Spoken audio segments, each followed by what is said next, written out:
కడప పులివెందుల్లోని మేఘా లేఅవుట్లో అక్రమాలు జరిగాయనే ఆరోపణలు వినిపిస్తున్నాయి. దీనిపై విచారణకు సీఎం చంద్రబాబు ఆదేశించారు.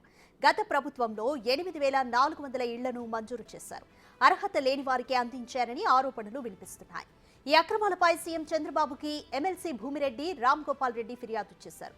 దీంతో చంద్రబాబు స్పందించి విచారణ చేయాలని ఆదేశించారు.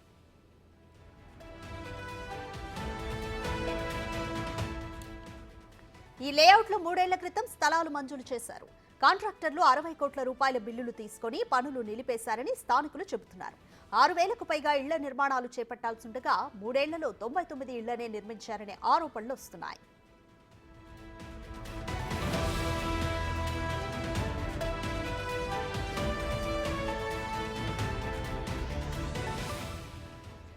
మోర్ డీటెయిల్స్ మా ప్రతినిధి మల్లికార్జున్ అందిస్తారు. మల్లికార్జున్, మేఘా లేఅవుట్ లో అక్రమాలు జరిగాయనే ఆరోపణలు వినిపిస్తున్నాయి. అసలు ఏం జరిగింది?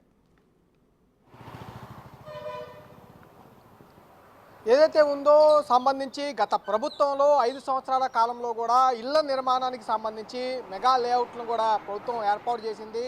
దానికి సంబంధించి జగనన్న కాలనీల పేరుతో కూడా 25 లక్షల ఇళ్లను మంజూరు చేసి నిర్మిస్తామంటూ కూడా గతంలో ఎన్నికల ముందు హామీ ఇచ్చింది. తర్వాత అధికారంలోకి వచ్చిన తర్వాత పూర్తిగా దాదాపుగా కూడా అంటే ఈ స్కామ్కు సంబంధించి మొత్తం ఏదైతే ఉందో ఈ ఇళ్ల స్థలాలకు సంబంధించి కూడా పంపిణీ చేస్తున్నామని, అక్కడున్న భూములు కొనుగోలు చేసి అక్కడ రైతులకు ఇవ్వటం, రైతుల దగ్గర నుంచి భూములు కొనుగోలు చేసి ఎక్కువ ధరలు రైతులకి, అలాగే బ్రోకర్స్ మధ్యలో ఎవరైతే మీడియేటర్లుగా వైసీపీ నాయకులు వ్యవహరిస్తూ ఉన్నారో వాళ్లకు ఆ డబ్బుల్ని అందజేయటం, ఇలాంటి అక్రమాలన్నీ కూడా గత 5 సంవత్సరాల కాలంలో చోటు చేసుకున్నాయి. దాంతో పాటుగా అర్హుల్ని ఎవరైతే ఉన్నారో పేదలకు ఇళ్ల స్థలాలు ఇస్తామంటూ చెప్పిన గత ప్రభుత్వం ఎవరైతే అర్హుల జాబితాగా పేర్కొంటా ఉందో దాంట్లో కూడా డబ్బుల్ని డిమాండ్ చేస్తూ డబ్బుల్ని తీసుకొని కూడా అనర్హులకి అర్హత జాబితాల్లోకి చోటు చేసుకోవడం, వారి దగ్గర నుంచి డబ్బులు వసూలు చేయడం, తర్వాత వైసీపీకి అనుకూలంగా వ్యవహరించే వాళ్లకు ఈ లేఅవుట్లతో స్థలాలు ఇవ్వడం వంటి కార్యక్రమాలు కూడా గత ప్రభుత్వం చేసుకుంటూ వచ్చింది. ఇదే తరహాలో ఏదైతే మాజీ ముఖ్యమంత్రి జగన్మోహన్ రెడ్డి నియోజకవర్గం ఏదైతే ఉందో పులివెందుల్లో కూడా అక్కడ చూసుకుంటే దాదాపుగా 8,400 సంబంధించిన అర్హుల జాబితాను కూడా అర్హుల జాబితాలో చేర్చడం జరిగింది.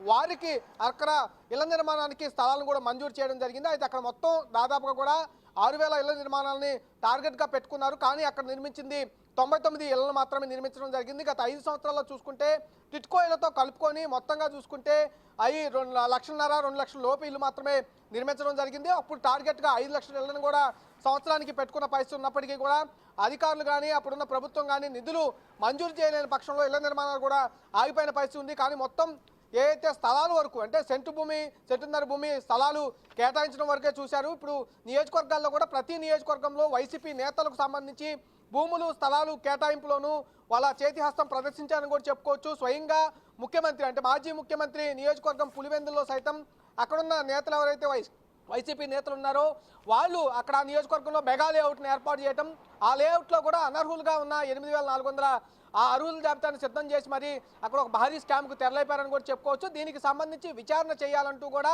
అక్కడున్న ఎమ్మెల్సీ ఎవరైతే ఉన్నారో టీడీపీ ఎమ్మెల్సీ ఫిర్యాదు ముఖ్యమంత్రి చంద్రబాబు నాయుడుకి కూడా ఫిర్యాదు చేయడం చూసాము. ఏదైతే భూమారెడ్డి, రాఘోపాల్ రెడ్డి నా టీచర్స్ ఎమ్మెల్సీకి సంబంధించి మొన్న ఎన్నికైన ఎమ్మెల్సీగా ఉన్నారు. ఈయన అక్కడున్న అక్రమాలు ఏవైతే ఉన్నాయో అక్రమాలకు సంబంధించి ముఖ్యమంత్రి చంద్రబాబు నాయుడుకి ఫిర్యాదు కూడా చేయడం జరిగింది. దానికి సంబంధించి ముఖ్యమంత్రి కార్యాలయం కూడా సీరియస్గా తీసుకునే అవకాశం కూడా కనపడతా ఉంది. ఎందుకంటే గతంలోనే ఎన్డీఏకి సంబంధించిన నేతలు ఇటు టీడీపీ కానీ అటు జనసేన కానీ అలాగే బీజేపీ కానీ 3 పార్టీ నేతలు కూడా ఇళ్ల స్థలాలకు సంబంధించి భారీ అక్రమాలు చోటు చేసుకున్నాయి. 4,000 నుంచి 8,000 కోట్ల వరకు కూడా భారీ స్కామ్ను వైసీపీ నేతలు రూపొందించారంటూ కూడా ఇక్కడ భారీ ఆరోపణలు ఉన్నాయి. ఈ క్రమంలోనే కొన్ని ఆ కుంభకోణాలు బయటపడుతున్న పరిస్థితి కూడా కనిపిస్తూ ఉంది. ఆ లేఅవుట్లు ఏర్పాటు చేయడం కానీ జగనన్న ఇళ్ల నిర్మాణాలు చేపట్టిన స్థలాల్లో కానీ అన్ని అక్రమాలు ఒక్కొక్కటిగా భయపడుతున్నట్టు కనిపిస్తూ ఉంది. ఈ నేపథ్యంలోనే ఎమ్మెల్సీ భూమారెడ్డి ఫిర్యాదు ముఖ్యమంత్రి చంద్రబాబు నాయుడుకి ఫిర్యాదు చేయడం, దాని మీదకి విచారణకు ఆదేశించే క్రమం అయితే కనిపిస్తూ ఉంది. Radhika, thank you Mallikarjun.